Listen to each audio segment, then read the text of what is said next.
Hey guys, welcome back to the compound. So I got a package here from Target, and inside that box is the new Release and Rampage set with this sweet raptor containment cage and Ghost the Atrociraptor. I've been waiting to get my hands on this set because of the potential it has for customizing it. So in the video today, I'm going to weather the cage and give Ghost a little repaint to make him look just a hair cooler and more realistic, and sort of how he appears in this promo photo here. I'm gonna try and keep it as simple as I can so you guys who are following along can kind of achieve the same results as me. So this will be a no airbrush required custom, but you will need to make sure that you have some Rule of Cool on hand because you'll need a little to take this set to the next level. So grab your paint and your brushes and let's get started. The first thing I'm going to knock out is the cage, since it will be the easiest part of this custom. So we'll go ahead and get that out of the way first. Keeping this really simple, I'm going to grab some cheapo black acrylic paint and cut it with a little bit of water to make a black wash. And then I'll glove up and grab a fat brush and start to apply the black wash all over the cage, making sure to scrub it down into all the recessed areas. It's best to do this one side at a time, that way you can kind of keep things relatively under control. And once you get one side covered, take a paper towel and then wipe the wash away from the raised areas in a downward fashion to create that weathered effect. Then repeat this step on the remaining three sides until the entire crate is done. With a simple black wash, this thing is already looking good, but we're not done yet. Now to take this thing to the next level, we are going to need to give it the appearance that it's made of metal. So we need to do a little silver dry brushing on the raised surfaces. For that, I have a couple of different options here, one being the cheaper silver craft paint, or in this case, what I'll be using is the silver Vallejo model air paint. The cheaper craft paint will work, as you can see here where I'm demonstrating on the side of the crate, but if I'm being honest, the Vallejo paint has a stronger metallic pigment, so it has more of a shine and the appearance of real metal, but you use whatever you have access to. So this is basic dry brushing 101. Get some paint on the brush and wipe almost all of it off, and then focus on hitting all of the raised areas where exposed metal would be from bumping and rubbing up against stuff. This is a super simple way to make metal edges really pop and give the entire piece a realistic weathered appearance. So this step is optional, but I figured I would show you anyways. You can add a few extra paint details to the buttons on the control panel. Just use a fine tip brush and hold your breath because these buttons are teeny tiny. So the cage is done and looking great. I'm happy with the way it turned out. Super simple wash, really just takes things to the next level. So now that we're done with the cage, we'll move on and tackle Ghost. So Ghost is a pretty cool looking white Atrociraptor, but the paint apps on him are very scarce and he just looks kind of boring and, I don't know, plain.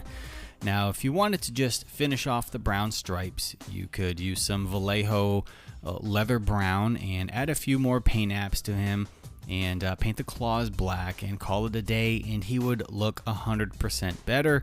But I want to take him to the next level and make him look a little more realistic.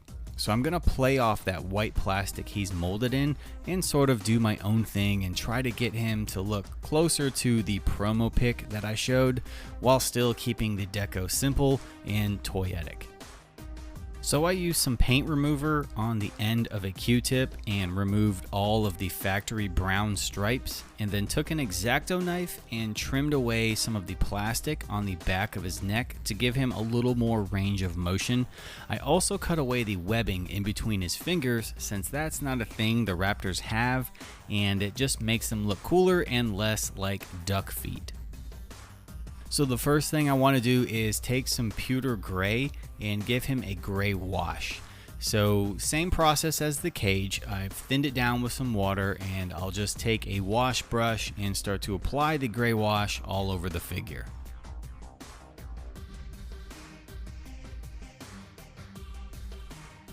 Once the wash is applied to the figure, I'll take a paper towel and wipe the raised surfaces off, leaving the gray wash down in the recesses. Using a heat gun or a hairdryer really helps to speed this process up. With the gray wash applied, now we need to bring that pale ghostly skin tone back up a bit. So I'm gonna grab some off-white and gently dry brush the raised surfaces back up. It's important to go in very lightly with the white because it can oftentimes have a chalky finish. So be sure you're doing very light passes with the dry brush so it doesn't chalk up on you. I'm focusing mainly on the raised areas and going against the grain to make sure I really highlight those areas. This off-white mixed with the gray wash and the white plastic he's molded in will give him a nice ghostly appearance rather than just being that boring plain white skin tone. This figure has some really nice sculpted details that unfortunately get lost in that white plastic, so the dry brushing will really enhance the details and make the sculpt pop. With all of that done, now we can move on and finish the rest of the paint apps.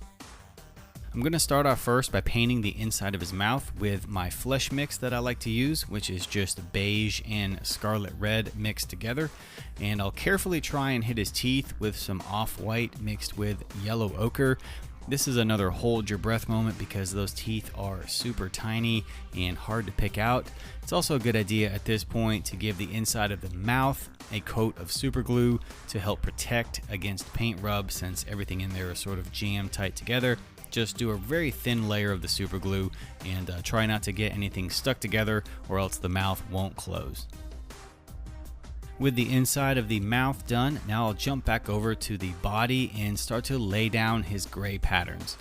I'm using the same pewter gray I used for the wash, but I thickened it up a little bit by adding some more paint because I want the stripes to have more opacity rather than being transparent like a wash or a glaze. So at the time of filming this, I don't have much in terms of reference material to go off of except for that one promo picture, but I'm sure once the movie comes out that this guy will be plastered everywhere and there will be better angles and photos to use. But for now, we're just gonna work with what we have and do the best we can with what we've got. And I can always revisit this later on down the road once more pictures surface. But you know, what did Da Vinci say? Art is never finished, only abandoned. Words of wisdom right there. You can always revisit repaints later. So with the stripes done, we're at the home stretch and there's only a few things left to do. So I'm gonna grab some scarlet red and very carefully paint his eyes, and then add a black slit and of course a white light catch to make them pop. I'll then grab some black paint and very carefully paint in all of his claws, and then grab a bottle of Createx matte clear coat and lock in all of the paint apps, and this dude is ready to rock and roll. So I picked up a second set during the filming of this process so I could have a side-by-side comparison to show you guys, and it's crazy how with just a little TLC and some paint you can take things to the next level. So I appreciate you guys hanging out with me. I hope you found this video helpful and inspiring, and remember, if you give this custom a shot, tag me over on Instagram at the Jurassic Park Compound, because I always love to see the stuff that you guys can come up with. For more Jurassic related content, you know where to find me. Links will be in the description box below. You guys take care, and I'll see you around the compound.